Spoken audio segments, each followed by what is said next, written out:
evil works of darkness, but rather expose them. Mga kapatid, ang demonyo po ay hindi kinakatakutan, bagkos ine-expose. Inilalantad ang kanyang kasamaan at ipinapahiya, kagaya po ng ginawa ng Panginoong Jesus. Amen? Amen. So, balik po tayo sa ating word. Ang ating pong pag-uusapan ngayon ay nagmula po sa Daniel chapter 3, verse 26. Atin pong basahin. Then Nebuchadnezzar went near the mouth of the burning fiery furnace and spoke, saying, Shadrach, Meshach, Abednego, servants of the Most High God, come out and come here. Then Shadrach, Meshach, and Abednego came from the midst of the fire. Tayo po ay po. Hallelujah. Ang masalamat po, Lord God, sa inyong salita, sa kadakilaan po ninyo, Panginoon, sa kaluwalhatian ninyo, sa kamangha-mangha ninyong gawa, sa dakila ninyong plano, sa banal ninyong salita, sa anak ninyong si Jesus, O God, at sa banal mong Espiritu, O God. Salamat, Panginoon. Humihingi po kami, Panginoon, Lord God, ng karunungan ngayong umaga, at kami po lahat ay itago mo sa inyong likuran. We ask for knowledge, wisdom, revelation, understanding. Open our ears and open our eyes, O God, to your truth, Panginoon. Masakin mo na ngayon pa lamang ang ginagawa ng kalaban, O God, para po kami ay nakawan, pigilan, O God, o hadlangan sa pangalan ni Jesus. I-bless mo po ang bawat isang nandito, Panginoon, Lord God. Soften our hearts, Lord God. Fill our hearts with your Spirit, Panginoon, and let it overflow until malaman ng mga tao that we are the servants of the Most High God. Hallelujah. Isang malakas na palakpak po muli para sa ating Diyos na Panginoon. Ang pamagat po ng ating pag-uusapan ngayon ay Servant of the Most High God. Kagaya po ng sinabi kay Shadrach, Meshach, and Abednego. Pero hindi lamang po yan na sinabi kay Shadrach, Meshach, and Abednego. Sinabi rin po ito sa grupo nila Paul. Sabi po in Acts chapter 16, verses 16 to 18, Now it happened as we went to prayer that a certain slave girl possessed with a spirit of divination met us, who brought her masters much profit by fortune-telling. Ito po ay manghuhula na possessed ng demonyo. Ang babae pong ito ay sinusundan si Paul. Ang sabi niya, this girl followed Paul and us and cried out, saying, so parang kinukutya sila Paul ng babae na ito ng pinoposes. At anong sabi po? These men are the servants of the Most High God, who proclaim to us the way of salvation. Alam niyo po na kahit ang mga demonyo, alam po nila ang kapangyarihan ng Panginoon at alam po rin nila ang kapangyarihan ng mga lingkod ng Panginoon. Ganun po kabigat yung power na nasa mga alagad ng Panginoon. And she did this for many days, but Paul, greatly annoyed, naiinis na si Paul, turned and said to the Spirit, I command you in the name of Jesus Christ to come out of her. And he came out that very hour. Amen? So, ganyan po ka-powerful ang kapangyarihan ng servants of the Most High God. Amen? So, gusto ko ba natin maging servant of the Most High God? Ano po ba ang Tagalog ng servant? Anong Tagalog ng servant? Lingkod. Very good. Ano pa? Lingkod lang? Pwede rin? Alagad? O alipin? Actually po, yung mga, si Paul naman po ay alagad at lingkod ng Panginoon, pero sinabi po siya ay alipin ng Panginoon. Kaya po pwede natin magamit yan. So, nalala niyo po ba yung last man standing sa ating baban? Gusto ko po makakita ng reaction sa inyo. Kapag po yes ang sagot ninyo, ngingiti lang kayo para hindi obvious ng mga iba.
Wala nang ngumiti.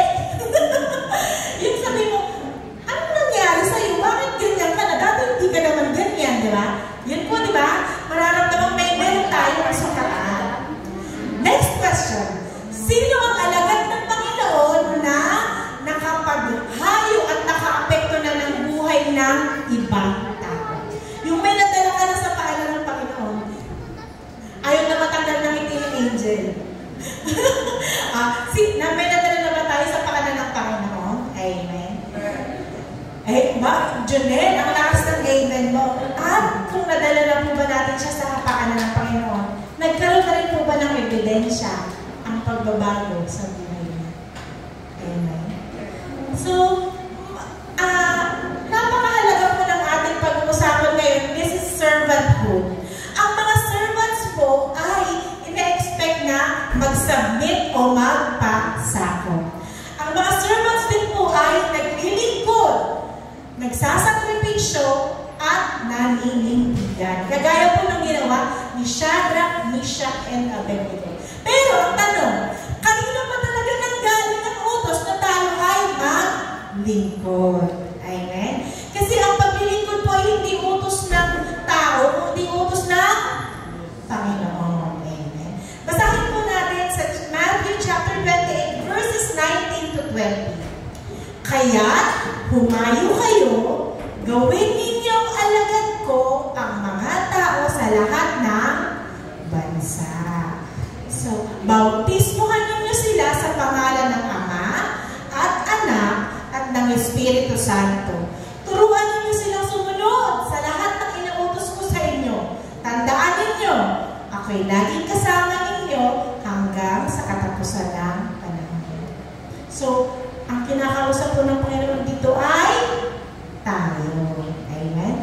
Tayo po ang kinakausap. Ngayon, kung tayo ang kinakausap, sino ang ating role model kung sa paglilingkod? Sino ang ating role model sa paglilingkod? Of course, si Jesus Christ. In John chapter 13, verse 12 to 14, nang mahugasan na ni Jesus ang kanilang mga paa, muli niyang isinuot ang kanyang balakad at nagbalik sa kinaupuan niya. Sinabi niya sa kanila, nauunawaan ba ninyo kung ano ang ginagawa ko sa inyo? Tinawag ninyo akong guro at Panginoon. At tama kayo, sapagkat ganoon nga ako. Ngunit, kung ako ng Panginoon at guro ninyo ay naghugas ng inyong paa, dapat din ninyong hugasan ang paa ng isa't isa. Ano po ang sinasabi ng Panginoon? Magpakumbaba. Magpakumbaba. Amen? Narinig niyo na po ba yung... sino po ang nangangampanya dito? Nangangampanya ng kandidato. Kahapon po meron pumunta dito. Nag-abot sa akin ng sibang. Di ba ang sibang sa JIL ba yun? Alam mo po, kapag ako po kasi, dahil ang kapalit ko ang mga kandidato, minsan po sumusundot-sundot ako lang sama sa kampanya, yung namibigay ng flyers, kasi para may makita ko naman yung aking support at pagmamahal. Although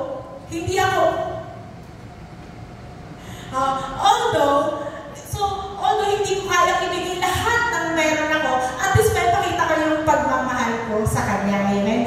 Kaya, pero iba sa politika, iba rin sa kay Lord, di ba? Kasi ang ibinibenta natin sa church is ang Panginoon talaga.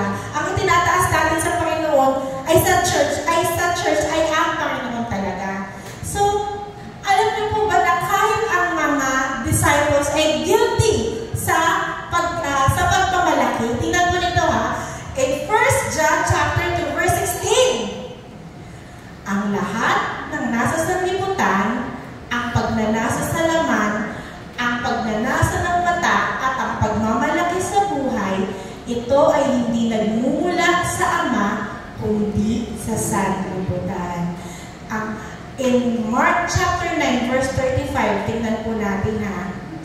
Guilty ang mga disciples. Ang sabi po niya, dumating na sila sa Capernaum nang sila'y nasa bahay na.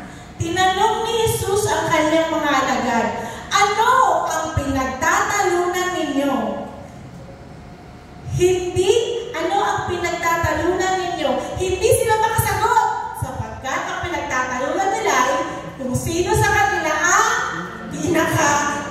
sila. Amen? Hindi po ba? Ito, ano to? Ako ang GOAT! Ano yung GOAT? Greatest of all time? Amen? Ayoko mo maging GOAT. Alam nyo sa Bible, pinaghiwalay ang sheep at saka ang goat. Saan napunta ang sheep? Sa langit. Saan napunta ang goat? Sa impyerno. Mahirap maging goat. Ikaw na lang maging goat. Sige, ikaw na lang maging greatest of all time. Pero anong sagot ng Panginoon? Naupo si Jesus, tinawag ang 12 at sinabi sa kanila, ang sino mang nagnanais maging una ay dapat maging huli sa lahat at maging lingkod ng lahat.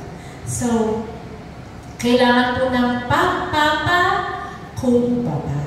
In Philippians chapter 2 verse 3, huwag kayong gumawa ng anumang dahil sa pansariling layunin o pagyayabang. Sa halip, bilang tanda ng pagpapakumbaba, ituring ninyo higit ang iba kaysa inyong sarili. Napaka-balintad sa labas. Amen?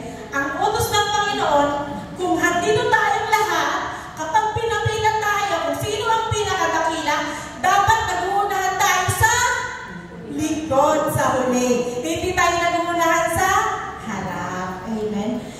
Yun po ang gusto ng Panginoon na wala kong kaya, dito lang ako sa kalakasan lang ng Panginoon, doon lamang ako huhugot. Pero kung ako lang, wala talaga. Amen? Pero, pagdating mo sa labas, anong sabi?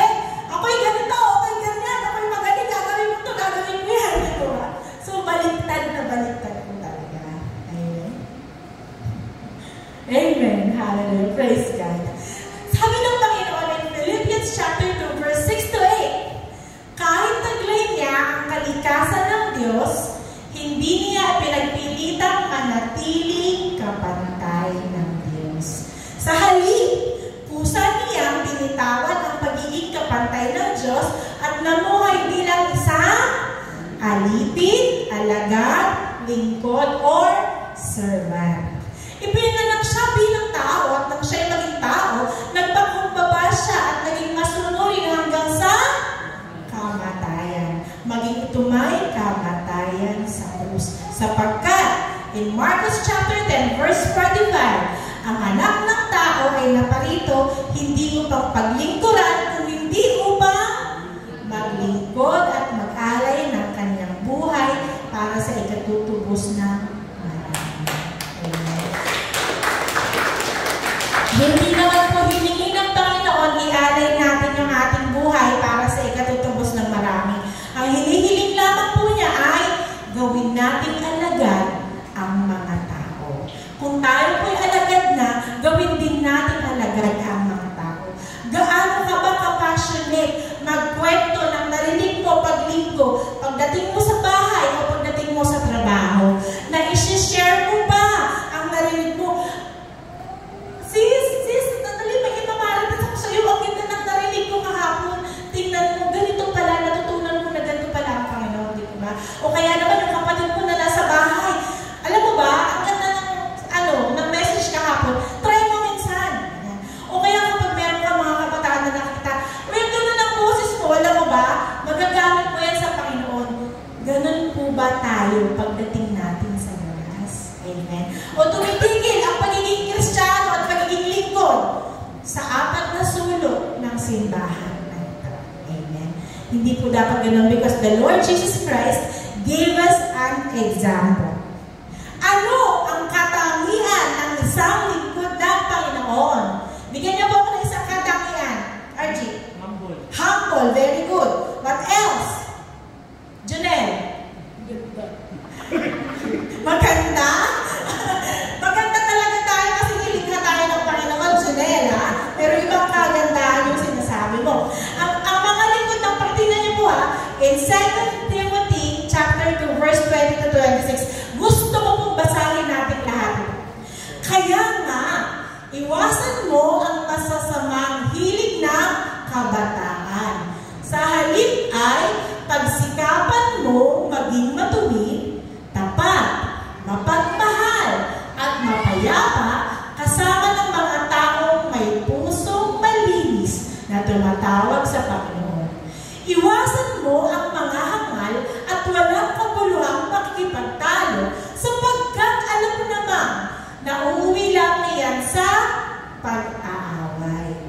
Ang lingkod ng Panginoon ay hindi dapat makipag-away. Sa halip, dapat siyang maging mabait sa lahat, mahusay magturo at matyaga. Mahinahon niya, itinutuwid ang mga sumasalungat sa Kanya. Baka nga sila'y bigyan ng Diyos ng pagkakataong magsisi, tumalikod sa kanilang mga kasalanan at malaman nila ang katotohanan. Sa gayon, maliliwanagan ang kanilang isip at makakawala sila sa bitag ng dyablo na bumibihag sa kanila upang kanilang sundin ang kagustuhan nila. Sino po ang mga lingkod ng Panginoon na walang kaaway? Ngiti. Amen. Bakit walang po? Si Junel, nakangiti. Walang kaaway si Junel. Lingkod ng ang lingkod ng Panginoon ay hindi dapat nakikipag-away. Gusto ko po panoorin natin ang video na ito. Then Peter came to Jesus and asked, Lord, how many times shall I forgive my brother or sister who sins against me? Up to 7 times?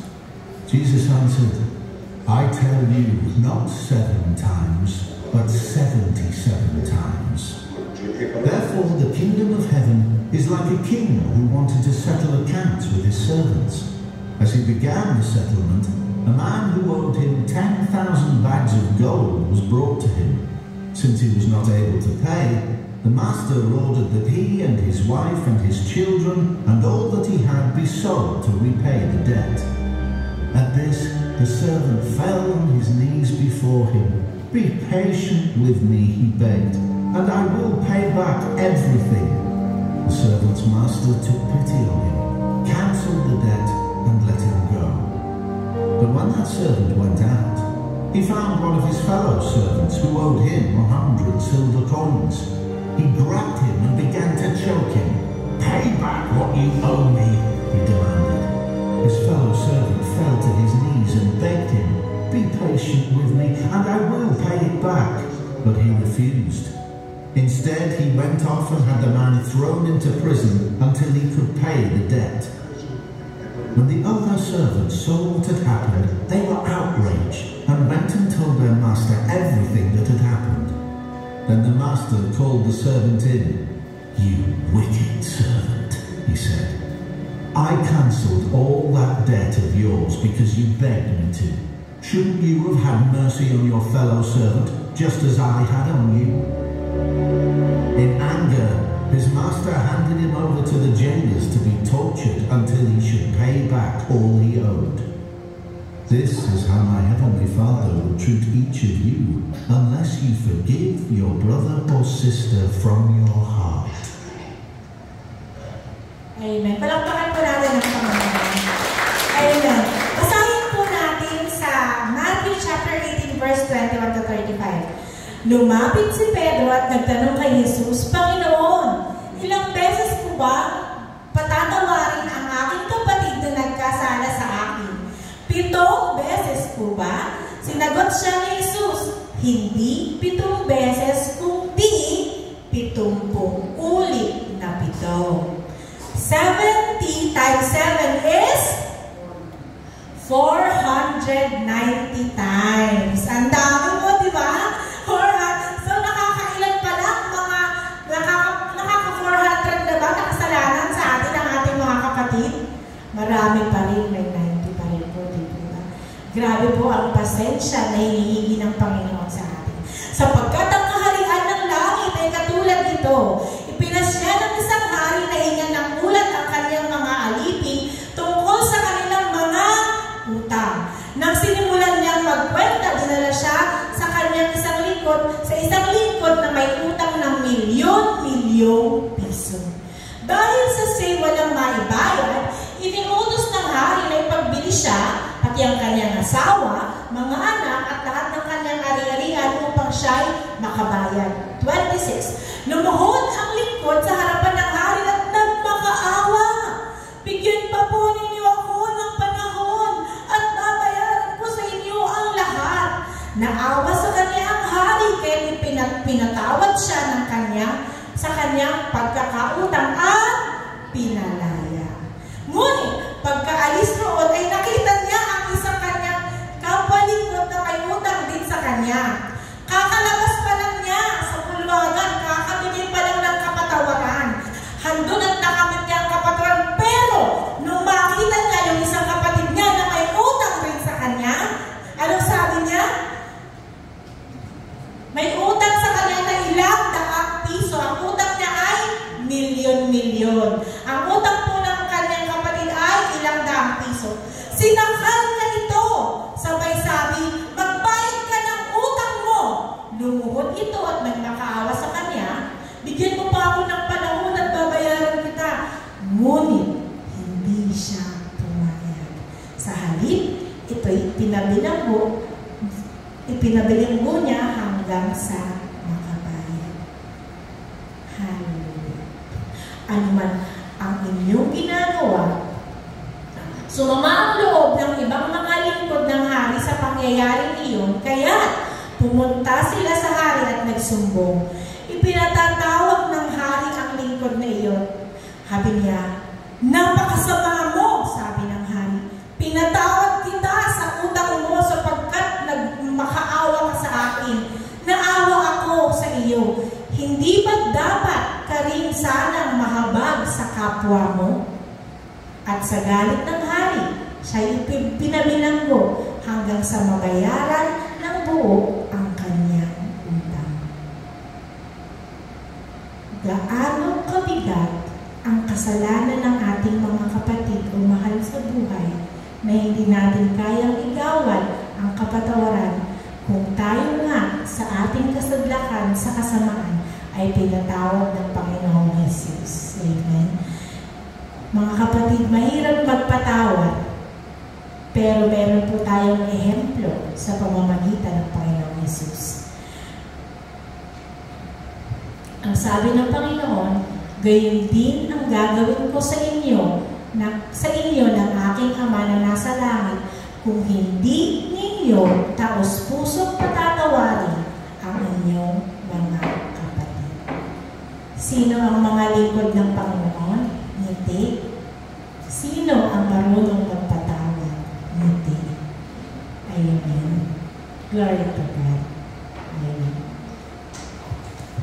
Mahirap magpatawad kasi nga, nakakainis kasi siya nung hindi ko talaga kaya. Gustuhin ko man, gusto ko siyang itapon talaga. Pag nakakita ko siya talaga, parang gusto ko siyang dampahin. Sakyan ko siya, tsaka ko siya pagkumawagpugin. Diba, nararamdaman ka, nagigil ka talaga. Pero, ang sabi ng Panginoon, in Colossians chapter 3, verse 23-24, ano man ang inyong ginagawa, gawin ninyo ito ng buong puso na parang sa Panginoon kayo naglilingkod at hindi sa tao. Sapagkat si Kristo ang Panginoon pinaglilingkuran ninyo at alalahanin ninyo, pagkakalooban kayo ng Panginoon ng gantimpala, inilalaan niya para sa inyo. Hindi madaling magpatawad, pero lagi natin iisipin na ito ay ehemplo ng Panginoon at ito ay ginagawa natin para sa Panginoon. Amen? So, by the grace of God, matututo tayong magpatawad. By the grace of God, matututo tayong maging tunay na lingkod ng Panginoon. Meron pa po bang katangian ng mga lingkod ng Panginoon? Humble, mahinahon, loyal. Ano ang pastor? Essentious? Pasensyoso. Wow, praise God. Pasensyoso. Pasensyoso. Meron pa pong sinabi ang Panginoon. Panoorin po natin ang video na ito.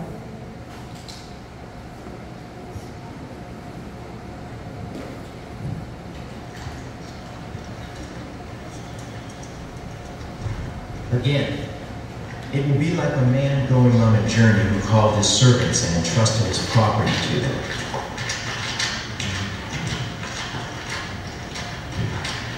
To one he gave 5 talents of money, to another 2 talents, and to another 1 talent, each according to his ability. Then he went on his journey. The man who had received the 5 talents went at once and put his money to work and gained 5 more. So also the one with 2 talents gained 2 more. But the man who had received the 1 talent went off, dug a hole in the ground, and hid his master's money.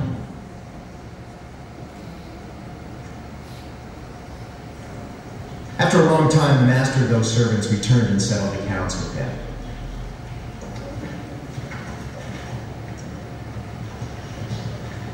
The man who had received the 5 talents brought the other 5. Master, He said, you entrusted me with 5 talents. See, I have gained 5 more. his master replied, Well done, good and faithful servant.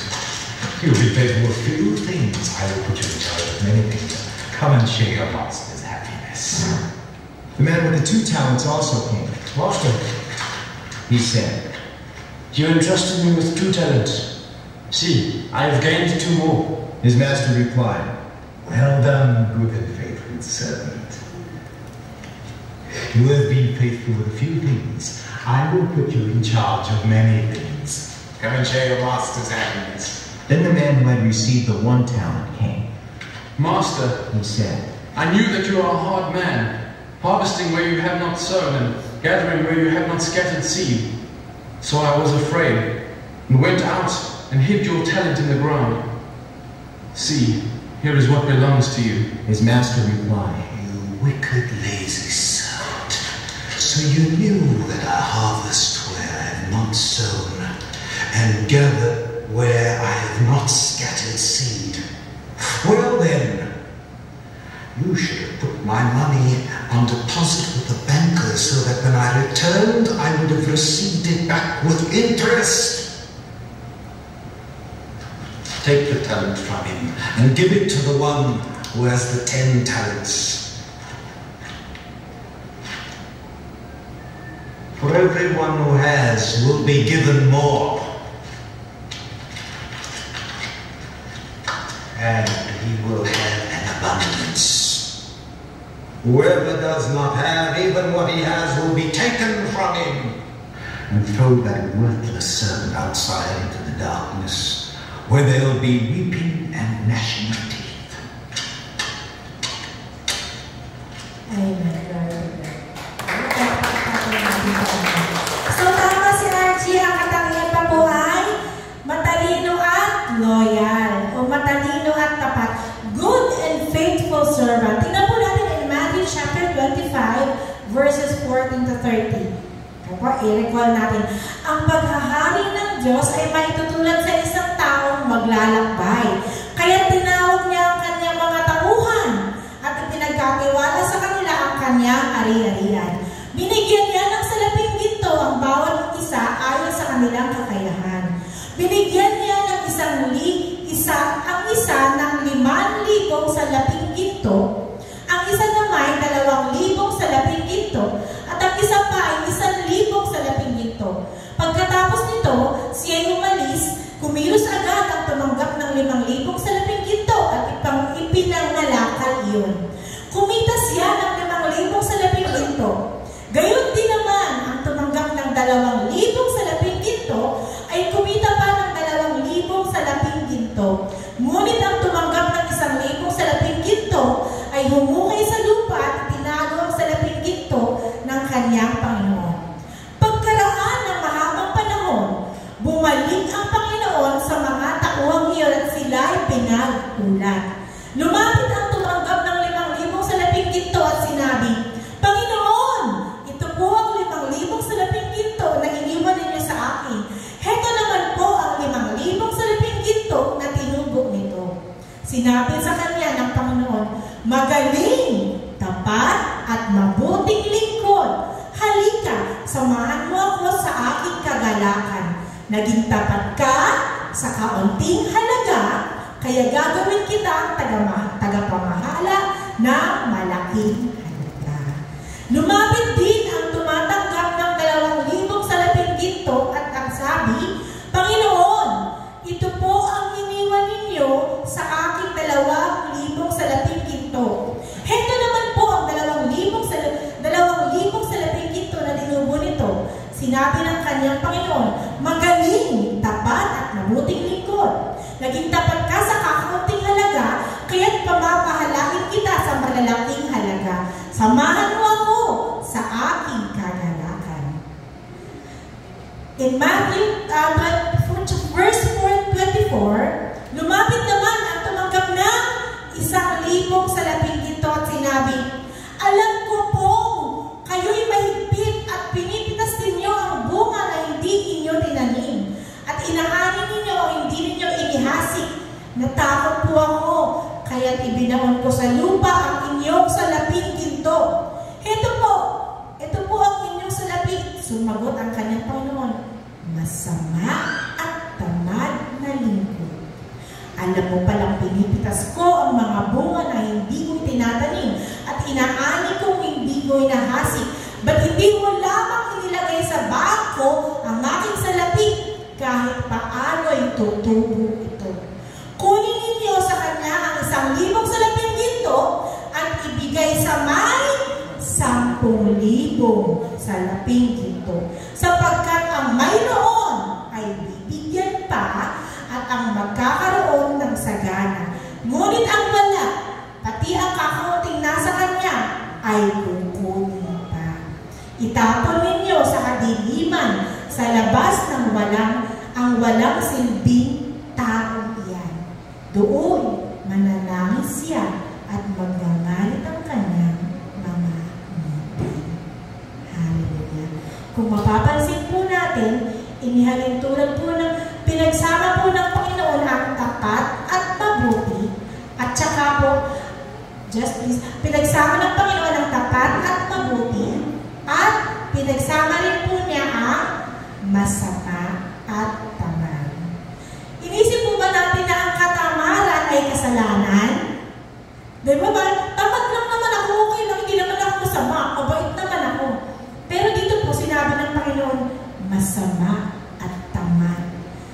Hindi po sinasabi ng Panginoon na ang ibinigay po niyang 1,000, 2,000 sa atin, yun po ang hinihingi niya ng tubo. Kapag po sinabing talents, sasalin po kasi ng Tagalog ay ginto. Pero ito po yung mga ipinagkaloob sa atin na kakayanan upang magamit para maihayo ang pangalan ng Panginoon. Amen. Hindi po interesado ang Panginoon sa perang ihahain natin sa harapan niya. Never. Ang pera po ay i-utilize lamang natin para magawa po ang kalooban ng Panginoon. Amen? So, kung meron kang talento na ibinigay ang Panginoon sa iyo para magamit mo sa kanyang kaluwalhatian, nagagamit mo ba yun hanggang sa kasalukuyan para i-glorify at duwalhatiin ang Panginoon? Marami pa tayong nagiging bunga dahil sa mga talento na ito. Marami pa tayong naihahayo o naidadalang kaluluwa o na-evangelize o na-i-inspire para sa ligsigin at hanapin ng iba ang Panginoon dahil sa talento o sa talents na naipagkaloob sa atin. Amen? Marami na bang na-bless sa mga salita na lumalabas sa bibig mo? Kung ikaw ay may gift ng encouragement, nakaka-bless ba tayo ng mga ibang tao? Kung meron po tayong gift ng pag-awit, nababless po ba ang ibang tao sa atin? Kung meron po tayong gift ng evangelization, nakakapag-evangelize po ba tayo? Lahat po tayo ay pinagkalooban ng talento. At lahat po tayo ay lingkod ng Panginoon. At balang araw po lahat tayo ay hahanapan niya ng bunga. Amen. Hanggat hindi pa po bumabalik ang Panginoon, we still have that chance. Ang sabi po ng Panginoon, kung sino ang napagkakatiwalaan ng kaunti, siya rin po ang pinagkakatiwalaan niya ng mas malaki pa. Gusto ko po i-share sa inyo ang testimony ng church na ito. Ako po ay nung hindi pa nakakakilala sa Panginoon, ako na po siguro yung isa sa mga pinakamadamot na tao sa buong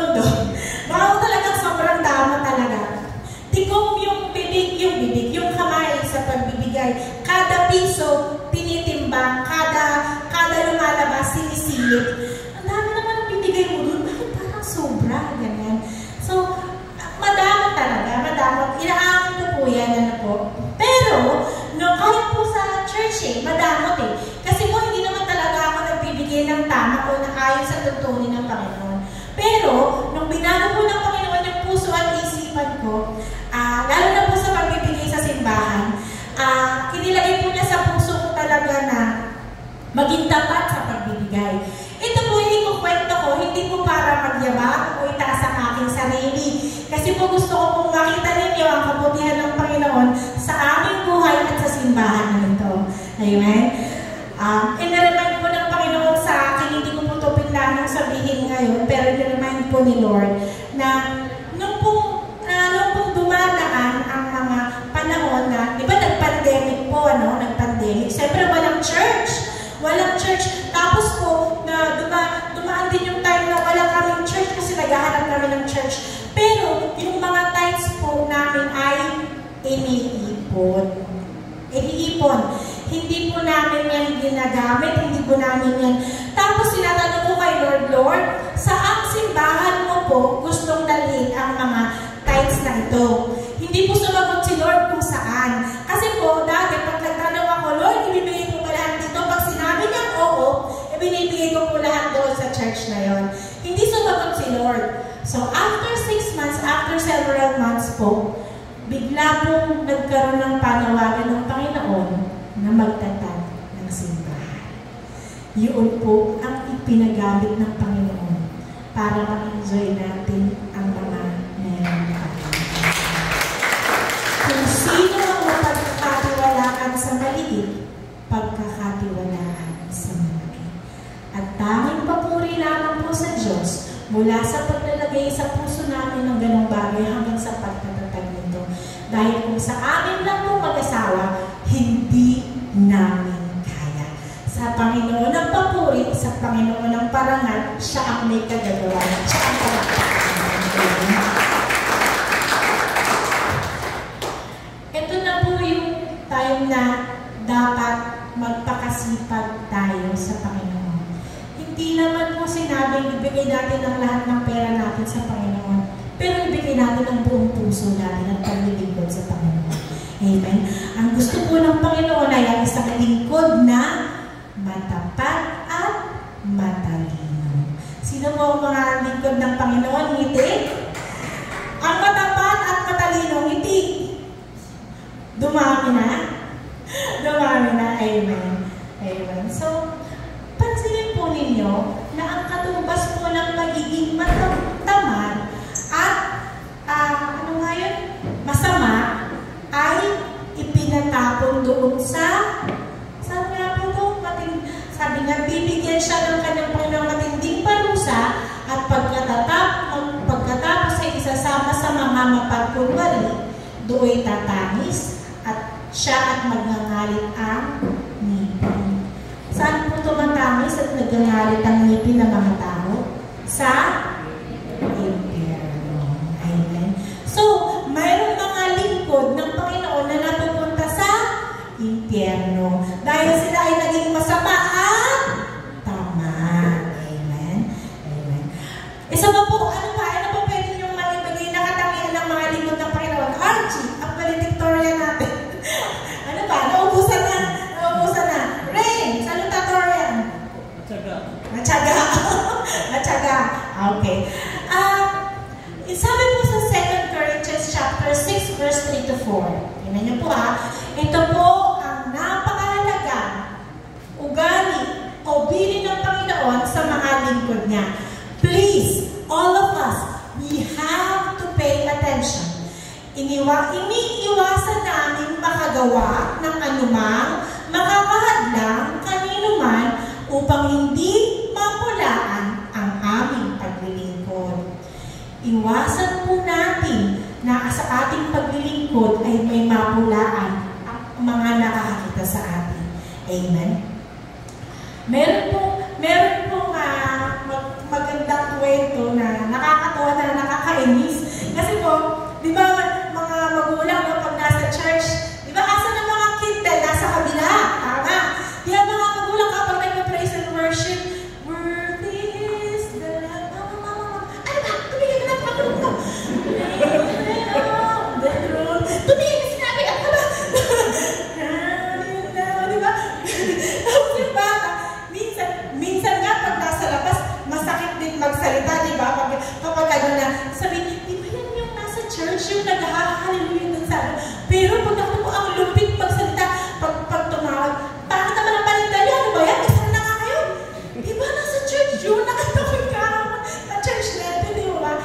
iwasan natin mapulaan ang Panginoon at ang ating paglilingkod. Be very careful. You are the servant of the Most High God. Amen? Kaya pag next time na nagpa-praise tayo, tapos may kumakasin, "Pray lang anak, I love you." Sa bahay mo na lang kayo. Ang mo, sinabi sa mga kapalakit na pagkatupraise ako. Pero mag-ingat pa tayo, ano po? Kasi totoo po minsan, po ba? Yung mga anak ko, kung ano-ano lang po tinatanong nila sa akin, habang nag-worship ako, kanayan po, feeling ko pa naisip itanong sa akin yan. And I watch TV later, nagpa-praise talaga ako. Kasi hindi na ako sasagot. Kasi bakit hindi na ako magalit. So, iwasan natin na mapulaan ang ating paglilingkod. Sa halip, sa lahat ng paraan, sinisikap namin ipakita ang aming katapatan bilang mga lingkod ng Diyos. Kami matiyagang nagtitiis sa lahat ng uri ng kahirapan, kapighatian at kagipitan. Amen? Amen? So, mag-ingat po tayo, mag-ingat po tayo para po maingatan natin. Kasi ang isa pa pong problema kapag gano'n, nagiging stumbling block po tayo sa mga iba. Yun pong mga kung pwede sanang madala natin sa Panginoon, bakit ako sasama? Diyan, di ang lakas mag-ano yan, magsalita, di ba? Hindi natin kayang akayin yan papunta kay Lord kung tayo po ay nakakitaan nila na hindi ka nais. Amen? In 1 Peter chapter 4, verse 8 to 10, above all things, have fervent love for one another. For love will cover a multitude of sins. Be hospitable to one another without grumbling. As each one has received a gift, minister it to one another as good stewards of the manifold grace of the Lord. Kailangan po tayo din ay naglilingkod sa isa't isa. Nakakaramdam ang kapatid mo ng panghihina, i-encourage mo. Nararamdaman mo na mayroong pinagdadaanan ng kapatid mo, damayan mo. Nararamdaman mo na nangangailangan siya ng pera, pautangin mo. Kahit na hindi pa nanghihingi. Diba? Amen? Kahit hindi pa siya na, pero ako hirap pong gawin nun. Prayer na lang, sis. Mas ma-effective yan, diba? Pero be ministers to each other. Kailangan po, nakikita po ninyo na merong pinagdadaanan yung isa, isendan mo ng nakaka-encourage na verses, na text din po ba? Para po ma-uplift po siya. Dahil bilang ministers, kailangan tayo po ay naglilingkod rin sa isa't isa. Meron po ulit isang video clip na gustong ipanood sa inyo.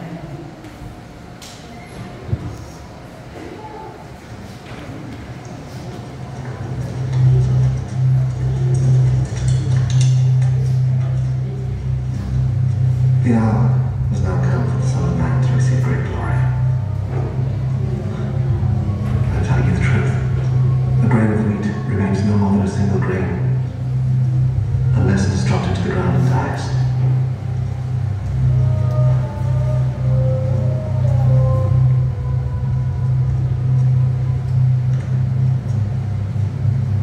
If it does die, then it produces many grains. Those who love their own life will lose it. Those who hate their own life in this world will keep it for life eternal.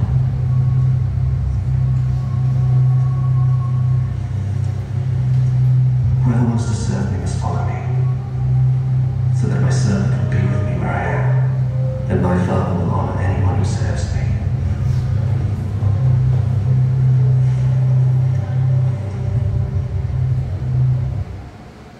Amen. Praise God. Makikita po natin in John chapter 12, verse 24 to 26. Basahin po natin. Pakatandaan ninyo, hanggat hindi nahuhulog sa lupa ang butil ng trigo at mamamatay, mananatili itong nag-iisa. Ngunit kung ito'y namatay, namumunga ito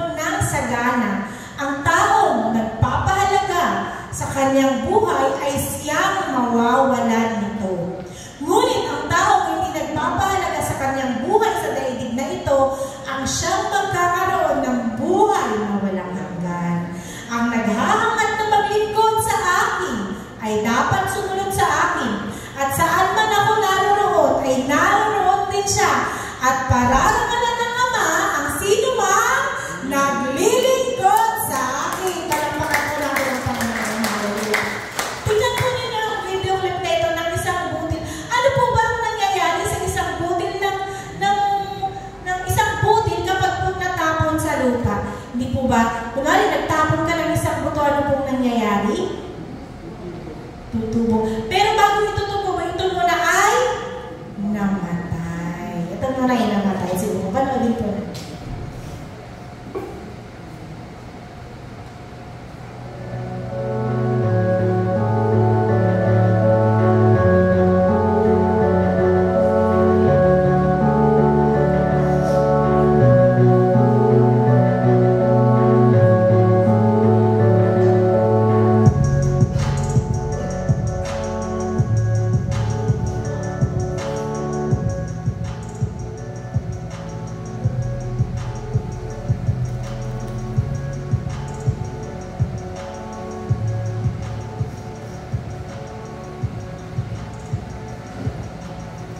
Amen. So, ang sinasabi po ng Panginoon, kung gusto mo akong sundan, kung gusto mong nasaan ako, nandoon ka rin, kailangan tayo ay mamatay sa sarili natin.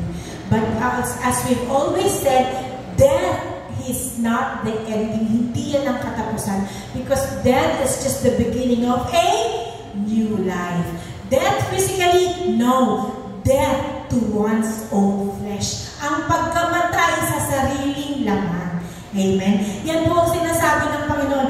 Dahil hanggang hindi nahuhulog sa lupa ang butil ng trigo at mamatay, mananatili itong nag-iisa. Pero, nung siya ay nahulog sa lupa at siya ay namunga, mamumunga siya ng marami. Kung ito'y mamamatay, mamumunga ito ng sagana. Amen? Ito po yung sinasabi ng Panginoon na in order for us to be fruitful, in order for us na magkaroon ng maraming bunga, kailangan po natin mamatay sa ating mga sarili. Kailangan natin mamatay sa ating mga laman. Ang sabi ng Panginoon, in Matthew chapter 10, verse 37 to 38, kaya hindi na ako nabubuhay ngayon kung hindi si Kristo na nabubuhay sa akin. At ang buhay ko ngayon sa katawan ay kinabubuhay ko para sa pamamagitan ng pananampalataya sa anak ng Diyos na nagmamahal sa akin at naghandog ng kanyang sarili para sa akin. Hindi na ako ang nabubuhay ngayon kung hindi si Kristo ang nabubuhay sa akin.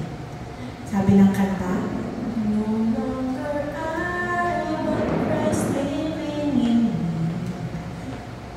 Hindi na po ikaw ang nabubuhay para sa sarili mo, kung hindi si Kristo na.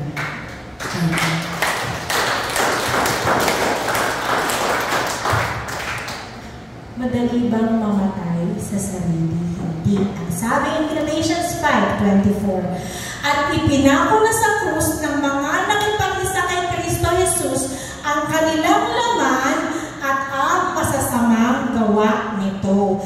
Ang sabi in 1 Corinthians chapter 15:31, I protest by your rejoicing which I have in Jesus Christ our Lord, I die daily. Daily pong pinipiling mamatay ng isang Kristiyano ang kanyang laman because it is always a battle. It is always a choice. Kailangan natin mamili lagi. And kung hindi tayo mamimili, kung mamamatay tayo, mapupunta po tayo lagi sa kasalanan. Are we worthy of the Lord? Hindi na si Kristo, hindi na ikaw kung hindi si Kristo ang nabubuhay sa akin. Every day, paggising mo, ayaw mo magbasa ng word, gusto mo manood ng basketball game, or ano man ang kinakahiligan mo. If you are dying daily to yourself, bibigyan tayo ng Panginoon ng power to overcome at pipiliin natin yung para sa Kanya. Why? It is not you, it is the Spirit of the Lord telling, anak, magbasa ka muna. Amen? Hindi ikaw. It is not me, it is the Lord. Kung meron tayong mga choices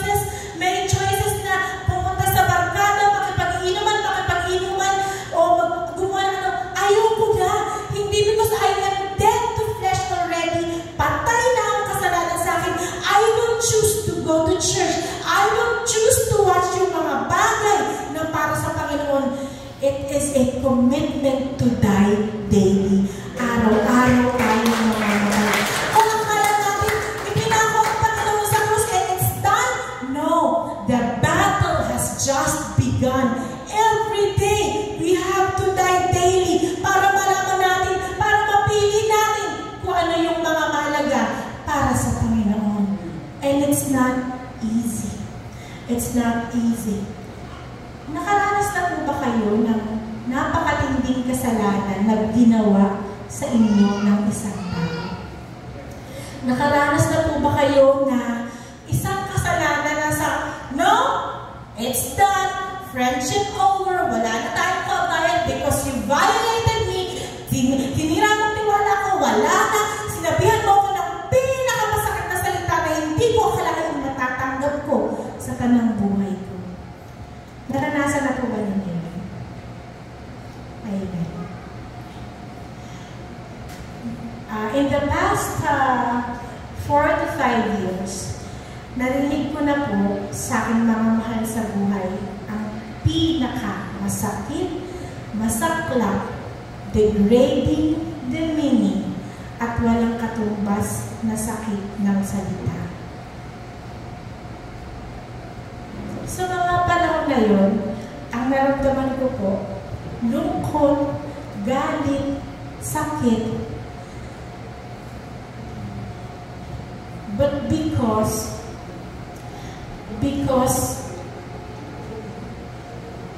the Lord is living in me, hindi na po ako ang nagde-decide kung ano ang magiging reaction ko o ang magiging mga action ko. The Lord told me to forgive. The Lord told me to forgive. At alam niyo po ba, ang nararanasan ko, ang nararamdaman ko ngayon, totally walang galit kahit konti.